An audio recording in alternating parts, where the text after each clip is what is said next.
Ayan, nagluluto tayo ng sticky rice, dessert or biko. So, ito na yung rice natin. Ano na?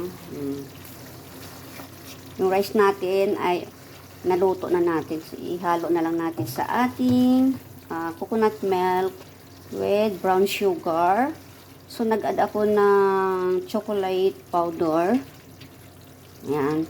Para yung kanyang mixture ay maganda yung kulay niya, di ba?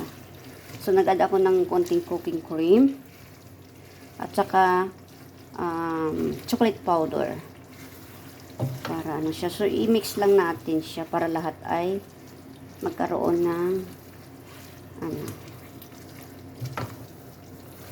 Yan, ito ay Philippines dessert. Okay, glutinous rice or sticky rice. Kagabi ko pa kasi niluto tong kanin niya eh. Wala akong gata kagabi. Ayan, i-mix lang natin na magiging maganda yung kanyang ano. Ayan na. So, done na tayo mix. Ayan na yung finished product natin ng ating biko. Ayan na, yung ating sticky rice dessert. Okay?